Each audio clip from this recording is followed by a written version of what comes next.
برضو صور تانية دي على موبايلي انا، طبعا بجهز زي اي عروسه فبشتري قمصان نومي وحاجتي والحاجات العاديه بتاعتي، فكام واحد كده حبيت ان انا اتصور بيهم وانا بقيسهم فاتصورت بيهم وفعلا صور على موبايلي. نفس الشيء الصور دي برضو مبعوثه مع الصور اللي انا نايمه فيها.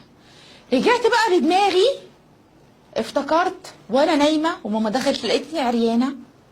الهانم طبعا صاحبتي الانتيم اللي متربيه معايا اللي مدخلاها بيتي، هي اللي عرتني وهي اللي صورتني وخدت كمان النص ساعه اللي قعدتها وزياده في البيت عندي في اوضتي، وفتحت موبايلي وخدت الصور، او كمان مش خدت الصور ده هي بعتت من على موبايلي عشان انا بقى البس التهمه والبس المصيبه، بعتت من على موبايلي برقمي الصور دي وبعد كده اتبعتت لخطيبي.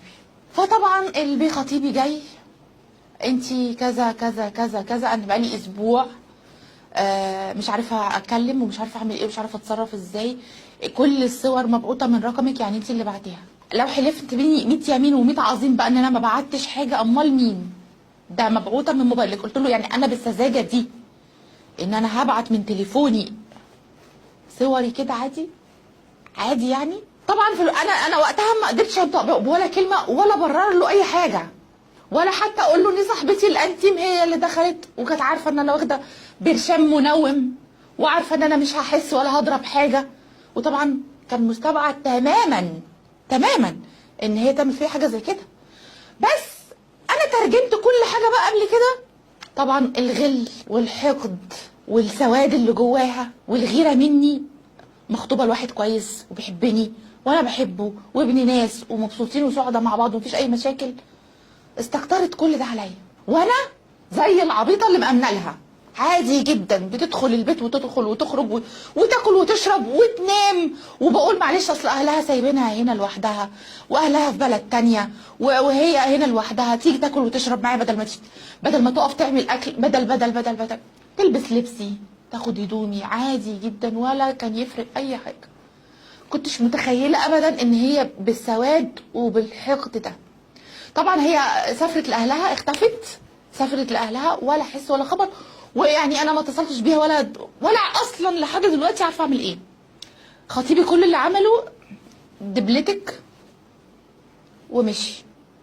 انا بحبه جدا وحتى لو ما بحبوش انا ليه صورتي تبقى بالمنظر القذر ده اصلا يعني قدامه؟ بغض النظر بقى ان انا ارجع له او ما ارجعلوش، انا لازم اظهر براءتي، وان الشباب حتى كمان اللي وصل لهم صوري دول انا ما بعتلكوش حاجه. انا دلوقتي واقعه في 100 مصيبه، وماما مصدقاني طبعا لان ماما كانت حاضره الموقف وعارفه اللي حصل يوميها، لان هي اللي حكت لي اساسا ان صاحبتي دخلت عليا وكذا وكذا وكذا زي ما حكيت لكم. انا دلوقتي مشتته جدا ومش عارفه اتصرف ازاي. دي كانت مشكله النهارده.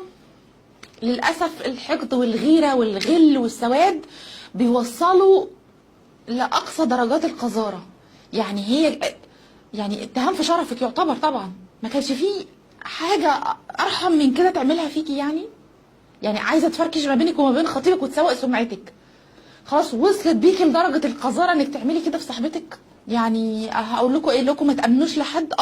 والله مفيش امان حرفيا لاي بني ادم، ولا تقولي بقى دي انتمتي ولا دي قاعده نايمه عندي ولا دي بتاكل معايا، خلاص مفيش السواد اللي بقى جوه النفوس، يعني ربنا يرحمنا منه. ما انت دليل براءتك مع الزفته دي للاسف. فانا شايفه وفي رايي ان انت تتصلي بيها تعملي لها مكالمه تليفون وتحكي لها على اللي حصل، وحاولي توقعيها وتجرجريها في الكلام، انت ليه عملتي كده، شوفي ردها هيبقى عامل ازاي، وتسجلي طبعا. هتقول لك ما هي لو واحده بجحه بقى ولا بتاع، ما هي الدلائل كلها قدامك اهي، قول لها انا متاكده ان انت اللي عملتي كده، وانت اللي لما دخلتي عليا وانا نايمه وعملتي وسويتي، انت اللي عملتي كده. واحكي انت كمان في المكالمه الموقف علشان تبقى المكالمه فيها يعني تفاصيل كل اللي حصل في اليوم ده كله. احكي انت تفاصيل اليوم ده كله، لما دخلتي عليا وانا لما جيت سالتك وقلتي لي لا انت كنت نايمه وانا قعدت جنبك شويه وكنت عايزه اصحيكي. تحكي في المكالمه التفاصيل كلها، على اساس لو هي ما اعترفتش اعتراف صريح وواضح، التفاصيل اللي تتحكي هو هيصدقها ويفهمها، وتسجلي المكالمه كلها. ده في رايي، لان انت مفيش دليل براءه قدامك غير الزفته دي ان هي اللي تعترف. فاللي شايف راي تاني يا جماعه تتصرف ازاي في المشكله دي، يا ريت يكتب لنا في الكومنتات.